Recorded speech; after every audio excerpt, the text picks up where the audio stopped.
Hey there guys, NexGenStriker here, a double rant day, even though these won't be released on the same day. And this one is going to be my thoughts / rant on The Legend of Zelda Skyward Sword. No, NexGenStriker, no, you can't, no, don't go there, that's the place of no return. Hey, wait, whoa, I haven't started yet, wait. So before I get into this rant, I just want to let you guys know that I did thoroughly enjoy The Legend of Zelda Skyward Sword. One of my favorites for sure. It was a really good game. You could tell Nintendo put a lot of hard work and sweat into that game. But the aspect of this rant is not focusing on the game itself, but rather the ending and its premise as to how it's supposed to connect to Ocarina of Time. So, let's dive into this. So, this is spoiler. If you guys have not played this game or seen the ending, please turn this off right now. Save yourself. Don't spoil this game. I don't want to spoil a Legend of Zelda game, or really any game's ending, unless it's really crappy that you wouldn't care about. So, if you see the ending and you beat Demis, that is his name, right? Demis? Yeah. So you beat Demis, which looks very resemblant of Ganondorf, and I thought that they did the ending very well. Well, this part of it anyway, where he said, "You might kill me now, but I'll come back. I'll come back in another form, and I will haunt you and your descendants forever, and you'll be cursed to do this." So, basically, that explains how there's more than one Ganondorf, more than one Link, more than one Zelda. And Impa says at the very end, Zelda will meet again another time. So that also explains how she comes back in a sense. She's also kind of connected, so she's kind of cursed. But there's also some major plot holes in the ending. Mainly, it begins when Fi tells Link to put the Master Sword back in the pedestal, back in the stone slab, whatever you want to call it. He puts it back in there and he leaves it there like Ocarina of Time, which explains why it's there, but there's some serious problems here. So for one, this isn't the Temple of Time. This sword is going into the Sealed Ground Temple, and the actual Temple of Time is in the desert. The Sealed Ground Temple is in the forest, and these lands are very far away. At least it seems that way to us who have to fly all over the cloud just to get there, you know. So that doesn't explain how in Ocarina of Time the Master Sword and its little stone slab that it sits in is suddenly there, and it seems like it's always been there for eternity, along with the Gate of Time, which was also in the Sealed Ground. How does that work, right? So that kind of had me thinking, well, how does that work? And then another thing that had me kind of thinking, well, maybe this is going to be the new Temple of Time. Maybe the Sealed Grounds is, maybe the old Temple of Time is going to be destroyed or something. Well, the doors open up behind the Master Sword, and there's forest everywhere, which kind of makes me think of the older games, because if you remember, in the older games, the Master Sword would be in the middle of a forest, then you'd have to pull it out, and you'd be like, oh, you acquired the Master Sword. That's how it worked in the older games. But this is supposed to be the prequel to Ocarina of Time, where the Master Sword is in the Temple of Time.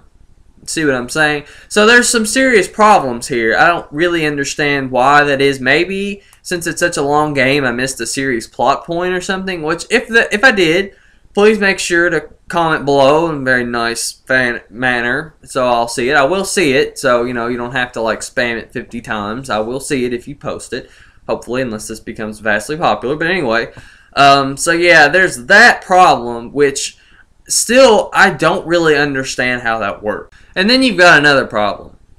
Where are the elf people in the forest? They aren't there at all. And apparently in Ocarina of Time, they have taken over the forest, and it's tradition for them to have fairies, which there aren't any fairies in the game aside from the ones that you collect in bottles. Didn't really explain where the fairies came from. Didn't explain where the people came from, besides the people in Skyloft, which they're still in the sky. That's another thing. And it doesn't explain how they get there and where all those other people go. There's pretty much a lot of holes right there. And is it that the Kokori elf people moved the Master Sword? I mean, what's going on here, Nintendo? I'm kind of confused. What are you trying to tell me here? Is Ocarina of Time really not the next game in the timeline? I mean, you guys put an official timeline where you said Ocarina of Time is the first, well, second in the list. You know, Skyward Sword just came out, so now it's number 1 timeline. So, where did the elves come from? You know, like, where are they? We know where the Gorons come from. Well, sort of. The Zora people aren't there. We don't know where they came from. Maybe they mutate from the... I don't know. I'm not even going to try to figure that one out. And then another problem is Skyloft. Skyloft is still in the sky. What? Why is Skyloft still in the sky? Where is that taking place? Because I'm pretty sure that if you look up in the sky in Ocarina of Time, you don't see a big piece of land floating up in the middle of nowhere. So I'm not really sure where that comes from either. Does Nintendo try to explain that? Nope, not at all. And then this is a personal gripe that I have. Link and Zelda's romance. The whole time, they were in love with each other. You could tell, you know, at the beginning of the ceremony, they liked each other, and they were really flirting, and, you know, stuff like that. It was really neat that they finally add that story element. I've waited so long for them to have a little romance. You know, sorry if I like to see that, but they've been at it for like 30 years. It's about time they had a little fun together, you know? So, well, actually 25 years, isn't it? Well, anyway, besides the technicality, so I was really, really hoping for some romance from those two. And you know what they do? They briefly hold hands. Like some sort of royalty thing. You know, they hold hands like this. They don't actually hold hands. And they don't kiss at all. I'm like, what? They've been in love the whole time. And they finally get back together. And Zelda's done crying. And now nothing. You know, that just kind of makes me upset. And then, you know, at the very end she says, what will you do, Link? And, well, we all know he's going to stay with Zelda. Maybe that's a potential for them to move together, and maybe. But still, we don't know what kind of, you know, it's just like the romance just isn't there. It's like, what happened to it, you know? So, yeah, that's pretty much all I had to say about this. The only thing that I could think of that they're going to do is create a sequel that goes in between Skyward Sword and Ocarina. And, you know, if it has the same Link and Zelda, I wouldn't mind. Who knows what'll happen. I really just wish Nintendo would move forward in the timeline, you know, because the NES games are now, like, the last in the line of the timeline, which is crazy, you know?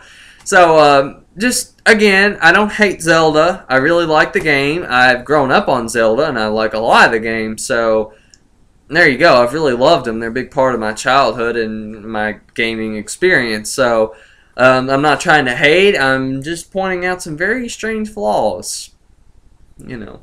So that's all I had to say, you guys. Hope you enjoyed. Thumbs up if you like, subscribe if you liked, and I'll catch you guys later.